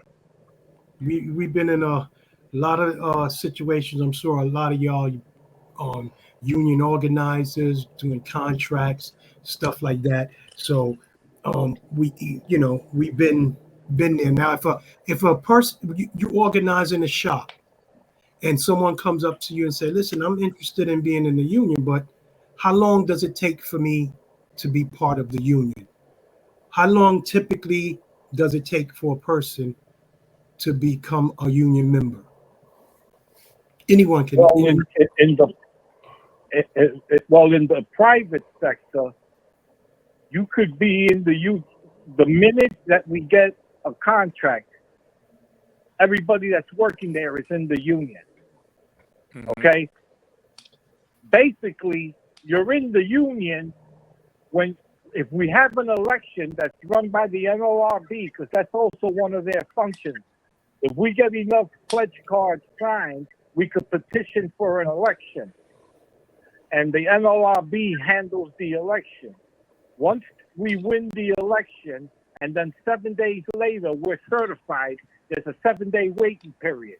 And the reason for that is if anybody has any objections to the election or whatever, they could put in their complaint, and the NLRB will investigate it. If there's no merit, they throw it out and they certify the election. A lot of companies always put objections in when they lose, even though the objections are nothing. All they're doing is stalling for time. Right. You know? Right. But once the NLRB certifies us, even though we don't have a contract, technically you're in the union. Okay. Now we're not going to charge you dues or anything until you have a signed contract. Mm-hmm. But hopefully that answers your question. Yes, sir. Yes. What about Anthony? It's a little different for the public sector unions. The Okay. minute you are hired, you are unionized. Dues come out of your check right away. Right away. Yeah, kind of like he was in the academy. He looked at his check. He's like, "Wait a minute. Yeah, where's my money? So, where's my money?" So the big thing is that's a big threat to a lot of anti-labor organizations. And a few years ago, they were able to get past the Janus decision, which allowed people to still get the benefits of a union, but not have to pay union dues in a nutshell. Mm-hmm. And there was a lot of opposition to it from public sector unions because that's who it would affect the most. Mhm. Because we're still required to represent you, which is crazy, right? I'm still have to come and do my thing with you, but you're not paying dues. Yeah. We got a closed So- shop. Yeah, but doesn't Yeah. that back up? And then I think later on they have to pay all those dues that they didn't pay before. No, so what would happen is what they wanted was the Janus decision. What they thought was, because there was that teacher whose name was Janice, thought, well, I don't want to pay dues. You're sponsoring, you're advocating for a politician I don't agree with, and that was the genesis of it. And why big corporations and big cities started latching onto it was they thought people were going to opt out, and it would bankrupt the union. Not only is the union's power its people, it's also the money that they generate. So if you have all these people you have to represent, they're not paying dues, and then there goes the union, right? You know, how do you operate with no operating capital? So it had the opposite effect. People, we got everybody, AFSCME and a lot of the other public sector unions, made sure they went around with what we call the green card, make sure everybody was enrolled. I think total there was maybe 50 people out of a union of 80,000 public sector workers. We were like, yeah, I'm not going to join. So it had the opposite effect. What it did is it galvanized us. Go ahead, Eddie. And in the private sector, we had that problem too, where people would, I don't have to pay dues. Well, you're getting the benefits of the contract, you're getting the increases, but you're not going to pay dues when everybody else is. So in the private sector, what we have is called, and it's legal, it's called a maintenance fee. Okay? You're not in the union, but you're getting everything that's in the union contract. You got to pay 85% of the dues. Okay? So once we started doing, and like my man was just saying, it's only a handful of people that do that. Right. The majority of the people. Yeah, it's not many people. Yeah. Yeah, the majority of the people, they want to be represented because they already lived with their boss. They know how it was. So, you know, but that's a good point. That's a very good point that my man brought up in the public sector, because it got, you know what? It galvanized people. Instead of what they thought was going to happen, it was the opposite effect. Yeah. Why? Because they know who they're dealing with. You understand? People are not stupid. You don't have to have a college degree to know when you're getting screwed. I'll leave it at that. Go ahead, Barry. To also say, like, you know, I'm in a private sector also, and like it can be when you get past your probationary period, when your union representation kicks in. You know what I mean? So, you know, I think it all varies depending on where you're working. 90 days. 90-day probation period. Right. And then after where I am now, days, it's a year. So it really comes down to the organization or the institution you're working with. You know, they still have that right to exercise that. You know, the probationary period was a give back for public sector unions to let employees, we'll say, listen, okay, it's not unreasonable that for the first year, maybe somebody's not meant for this job, whatever the job is. So that probationary period was a give back negotiated by the union saying, we'll allow this 1 year that you can sit here and truly evaluate somebody. After that, they have full civil service protections. And that's the other fight, by the way. The weakening of civil service protections, which they're trying to do every day. We have lawsuits in EMS because in 2019, we organized and got a law passed that Governor Cuomo signed into law that allowed us to promote to captain in the rank above, like the other civil service agencies. But the city and the department outright refused to enact it. So now we have a lawsuit that's going to have damages and a whole bunch of other things. But so they're trying to control labor, you know, especially with public sector unions. This is the way they're trying to do it. Well, let me just jump in for a quick second. In the probationary period, for a year is a long time for a probationary period. Very long time. Wow. We've had them in our contracts. D, you remember, 90 days. That's it. Yep. Yeah. If you don't know about a guy in 90 days, then you don't know what you're doing. Exactly. Exactly. But again, it's probably a little different with you guys, especially the EMS, because that's a skill. You understand? So maybe you need a little more time to see. All right? But us, a guy recycling, what are you, 3 months? A guy separating bottles and plastic. You don't have to be a G, you know. That's why that's why some people say, why do members have to pay union dues? Because again, unions may charge dues and fees that some workers may not want to pay. And then some people think unions spend dues on six-figure salaries for leaders and luxurious yachts and headquarters and et cetera, et cetera, et cetera. Right. So just can you tell the people why you guys pay union dues? This is why you guys pay union dues every month, and we don't use the money for all that stuff. Go ahead. So out of your union dues. Oh, I'm sorry. You want me? Yeah, go ahead. I'll say it quick. Okay. But somebody mentioned it before. I don't know which one of the two gentlemen mentioned it before. But not only is the union strong with numbers, but it's also strong with the money they generate. The reason we charge people union dues is not to pay six-figure salaries and stuff like that, is that we use that money, okay, for educational programs, for organizing, so we can get more members, because the more members we get, the stronger we are. So when we organize, we spend a lot of money, and D to tell you, we spend a lot of money organizing, and out of every 10 shops you go after, if you get 2 out of the 10, you're doing pretty good. Okay, that's how hard it is to organize, and you gotta spend money. You take people to lunch. You buy them. You get T-shirts made for them. You get hats, buttons. That's not free. That stuff costs money. Right. And that's what we call operating funds. And that's why the unions charge dues. Sure, we want to get paid. I mean, we're working. We got families too. But the money, most of the money goes, the truth is the most expensive thing for a union in the private sector is organizing. That takes money.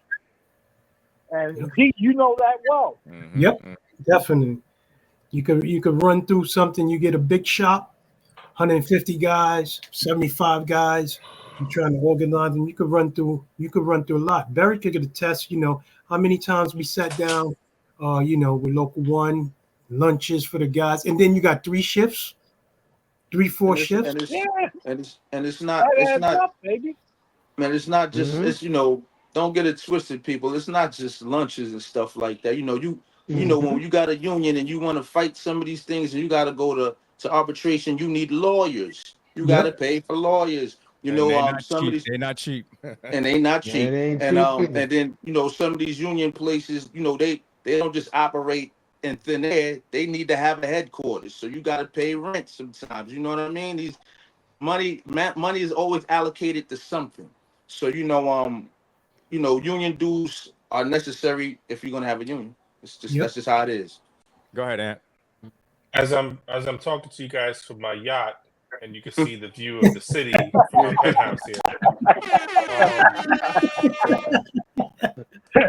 The union dues, people forget too, because I always hear that. Where are my dues going? Well, you have asthma, right? Your drug plan is provided by the union. Your eyeglass plan is provided by the union. Your college reimbursement is provided by the union. That's where your dues are going.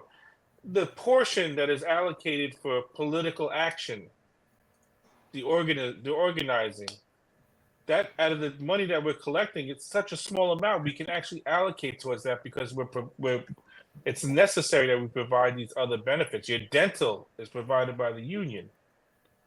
So this is where your money's going to augment the lack of benefits that this nation specifically provides, especially in the medical area. Yeah. Right? It's amazing how, I speak to some of my union brothers and sisters in Europe, and they're like, what do you mean you pay for drugs and dental out of union dues? It's such a foreign concept to them. But so here we have to do that. And on top of that, we have to organize, like you guys are saying, and it's not cheap. Our federal EEO lawsuit, which I mentioned earlier, is hundreds of thousands of dollars so far in lawyer fees. And we're only about halfway through that. And while I know in my heart we'll be successful, there's no guarantee of that. That means we may have to do this all over again. Yeah. So yeah. Big up. D, you would like to say something? No, I'll come back to it. We ain't going nowhere yet. Just want to get some of this in because. Okay, gentlemen, we got 5 minutes, gentlemen. One more question. And what is it like to walk the picket line, right? Because I know when negotiations between management and the union breaks down, the union may have to decide to strike, right? So what is it like on that picket line?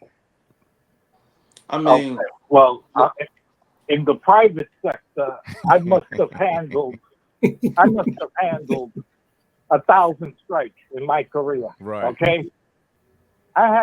When I was with the Teamsters, I had in Brooklyn Greenwood Cemetery. You guys from Brooklyn probably heard of it. All right. We had a strike there for 7 weeks.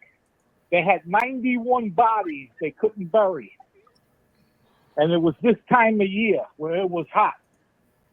And they had them in their holding cage. Hey, let me tell you something.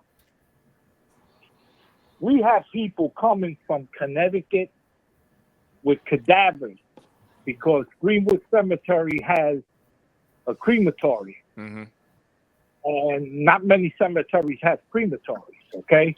So they had a contract with a medical school in Connecticut. It could have been Yale Medical School, where when they finished with the cadavers, they would bring them down. So they brought this. So this guy came down with a cadaver, and we stopped him at the gate, and he didn't know there was a strike. So he's sitting there with a body. So he's there with a body. So imagine. So the cemetery bosses came down the driveway and told him, come on up. And the guy said, I ain't crossing no picket line. So he said, well, just drive in the gate. We'll pick up the body. So basically, I looked at the guy. I said, yeah, go ahead and do it. They can't bury the guy anyway. They can't use the crematory anyway because my shop's doing with the guy that ran the crematory. He's literally going to be dead and stinking. Literally. Yes, exactly. So when the guy drove through, he called them down, and they said, no, bring it up. And the guy got pissed off. We're talking about 300-400 yards to where they were. It's big. So he, you know what the guy did? He opened up the back. It was a cardboard casket. He just flung it out, and it hit the ground. The damn thing busted open, and the cyst came rolling out, man. Oh, man. And just when that happened, there was some old ladies getting off the bus on Fifth Avenue in Brooklyn, and they saw this. They started screaming. The cops started yelling, "Get that body out!" It was like a comedy scene, man. It really was. And get to you. I know we can't strike, so. I don't know if I'm going to top that. No, you guys can. You got the Taylor Law. Yeah, you got the Taylor Law. I don't know if I'm going to top a story of leaving bodies. That's pretty crazy. We got 1 minute. I can't strike as you guys know, I can't strike, but we can do job actions, and so I think as we go along in this contractual negotiating process we're currently in, the fight for pay parity and benefits, I think there are some things that have to be explored. Yeah. That people will still get the services that are necessary from EMS workers, but maybe I don't come in uniform. Yeah. Maybe maybe it's Hawaiian shirt day every day. Yeah. Mark, Mark, we got 1 minute. Like I said, I mean, we ain't gonna talk what Eddie had to say, but I would Eddie just got say, some man, stories, boy. yeah, man, but it's just a matter of like, look, man, when you're fighting for what you deserve and what you're entitled to, you know what I mean? You fearless out there. That's what all I can say, man. It's that the camaraderie, and standing tall and and I don't care who's out there. I don't care if the big wigs come out there and they start pointing, whatever the case is. I'm not worried about that, man. Shout out to my man Luigi Vaitage out there. That's man. what I was just telling him. Yep. He's one of the big. He's one of the doors head honchos. Never scared. Shout out to Luigi, never scared. Shout out to Dono, never scared. Shout out to all of them. You know what I'm saying? Like they was there. Well, gentlemen, I'd like to thank everybody for coming here today. We got some good information from you guys.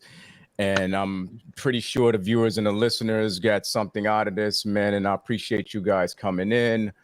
Anthony Amajero, good luck on your book. Good luck with the FDNY union. So I know you guys are doing your best over there, and it's really hard. And I just want to thank you for coming on, man. Thank you. Thank you for having me. Anytime, I appreciate it. Anthony in the building. Anthony gone. Hold on, T. My brother. I know. Eddie, you still on? Eddie. Yeah. Yeah. I want to say this real briefly and quick. I want to thank you for everything you showed me, for everything you taught me, for all of the contract negotiations that you helped me, for all of the picket lines, for all of the labor boards. I always remember a thing you told me. You said when I first started organized, you said, listen up. No college is going to give you the education and negotiation like you're going to get. You're going to be able to use this for the rest of your life. And you were so right.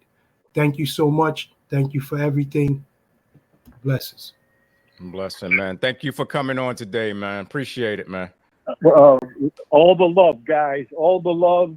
Thank you for having me, and keep up the good work, man. Yes, sir. Yes, sir. In the building. Edwin Gonzalez in the building. Edwin Gonzalez gone. Mark, you ain't no stranger, brother. That's right. Knowing you for many years, man. It was good to see you, bro. It was good to see you, brother. Good to see all my brothers. Good to see all my brothers. Yeah. And again, again to you too. Thank you for standing tall with us. Thank you, bro. Through all the contract negotiations. I remember the last one you did. You did the mandatory overtime, the order thing, and I really appreciate that. I still look at that to this day. Thank you, man. Standing online and everything. Thank you, brother. Yeah, man. Mark Berry in the building, man. Mark Berry gone. Peace, man. BK Pinky in the building. What's up, brother? What's going on with you? What's going on, man? I know we got some news. So BK, brother, right? yeah, we got some news, brother. All right, so let's get into it.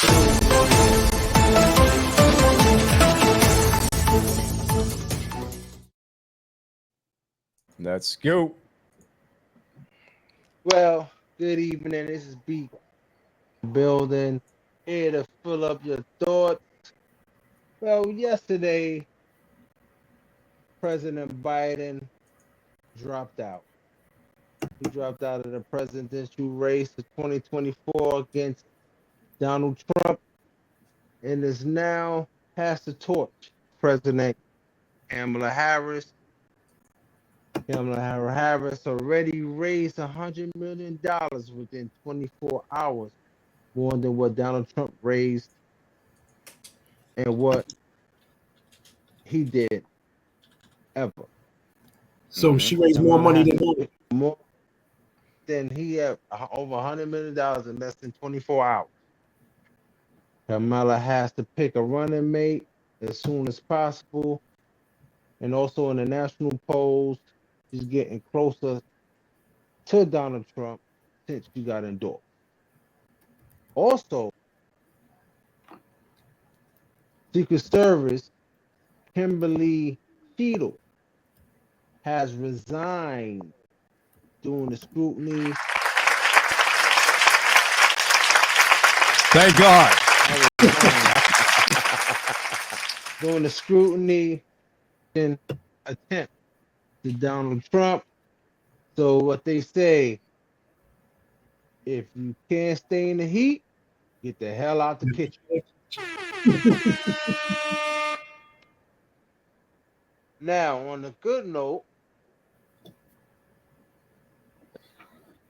the Olympics is back. We got in Paris in 2024. We have LeBron James, King James, and Coco Gauff. They're the flag bearers. They're gonna be holding the tomorrow. Open the ceremony. It's around 10:30 a.m. Please watch. The world is watching. Let's go USA. Bring all the gold. We want all the gold. Yeah, we Bring definitely it back will. home. What do you know what Back home. what some of the events they're gonna have? What are some of the events, new Well, events? they're gonna have, the new events. Yo, this is special, man. I want to see this. They're gonna have break dancing. Wow. Break dancing as one of the events in Paris. Break dance. I have to see that. That's a special event. That's hip hop. They're bringing hip hop to Paris. I have to see that. Yeah, that's gonna be But now, on a sad note, real quick. this is a heavy heart. I'm just gonna say quick. July 6th, around 2 a.m., 2 cops entered a lady home. She called and said it was an intruder. She thinks someone is around the house. Her name was 36 years old. She was, to me, she was murdered by this cop, 30 years old. Her name is Sean Gracie. And you know what? Run the food, man.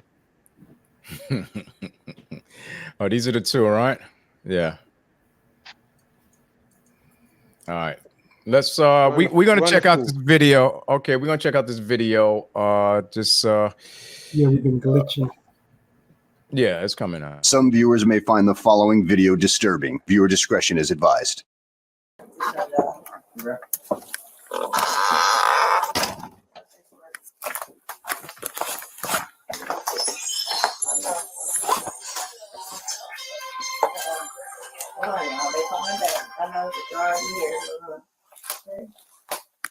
Hello? Yeah, I need I got the sheriff department here, but I was calling for help from y'all. They're here in my house right now. Okay, I'll let you go. You can talk to them. No, hold on, wait a second, sir. You can hang up, Conwell. You're there with the deputy, correct? No, hold on, okay? You can hang up. For what? Just 1 second, okay?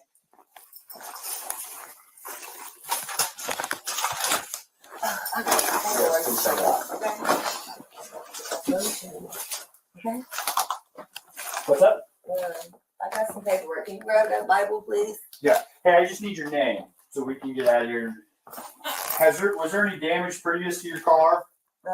Previous, yeah, it was. Okay, what was the damage? A dent, I believe. What about windows? Oh, it was something that happened earlier. Okay, perfect. What is your last name? Shouldn't have to think about your last name. You're not in trouble. I just need to touch. Massey. What you have an ID? That makes things so much easier. I just need just driver's license will do, and then I'll get out of your hair. I want to show y'all my paperwork. I will look at your paperwork. What paperwork? I got some paperwork. Well, just from- get your ID. Well, let's get your ID first, and then One task at a time here. Okay. Let me Here, grab your ID for me. Okay. Your ID. One task at a time. So let's do an ID, and then you can dig around for your paperwork. I don't know where my ID is. You is it in that have. stack right there, maybe. 1 second. Check on her. Let me get this. We don't need a fire while we're here. Right. Okay. Let me see. Okay. Where you going? Huh? Where you going? Away from your hot steaming water. Away from my hot steaming water? Yeah. Oh, I would rebuke you in the name of Jesus. Huh? Rebuke you in the name of You better fucking not. I swear to God, I'll fucking shoot you right in your fucking face. Okay, I'm sorry. Drop the fucking pot! Drop the fucking pot! Drop the fucking pot! Shots fired. Shots fired! Shots fired!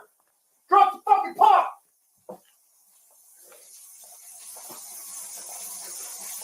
Bring emails now. We got a headshot wound to the female. Headshot wound to the female. 1078. Fuck. I was on. I'm gonna go get my kit. No, your headshot, bitch. You're done. You can go get it, but that's a headshot. God damn it.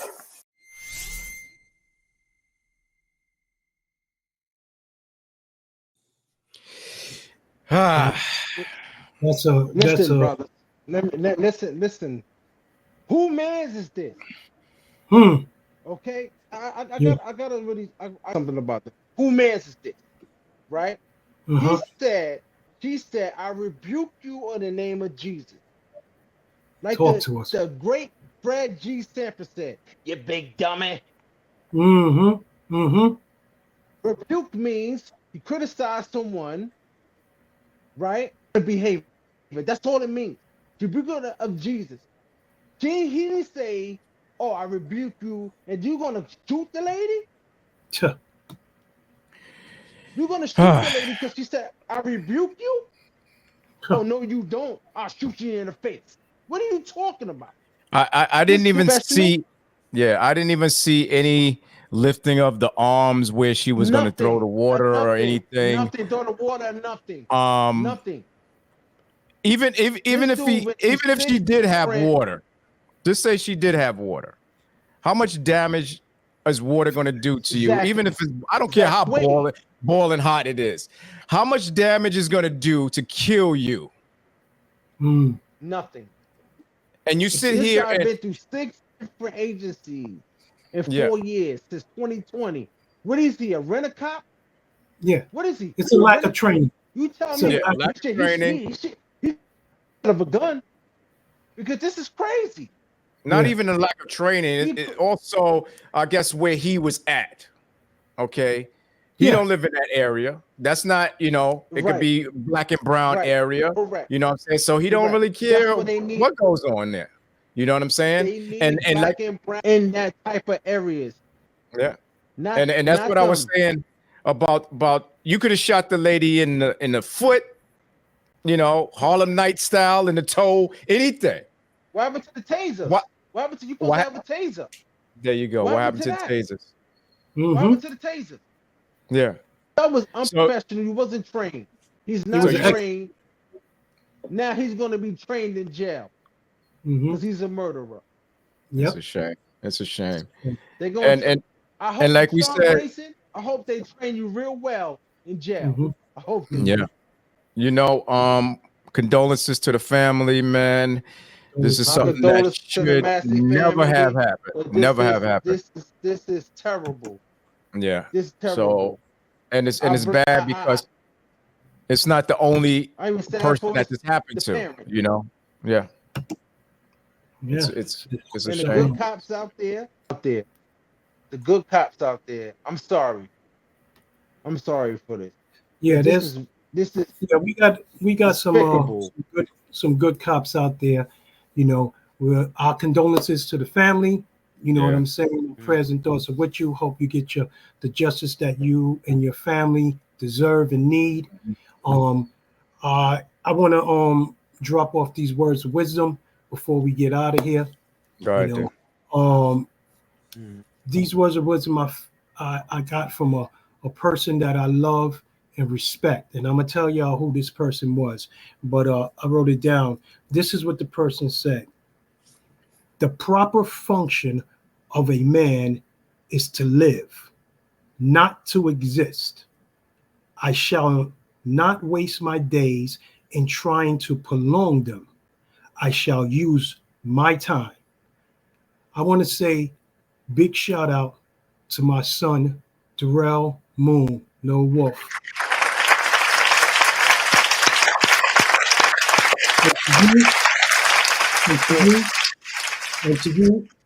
And to you, Papa Wolf says this. Keep traveling the world as you see new things and meet new people. Liberate your mind so your soul can stay free. And for y'all that don't know what liberate your mind means, look it up. That's food for thought. Darrell, I love you. Keep doing your thing, baby. If you walk away from me, I just love you from behind. From behind. Hit 'em, baby.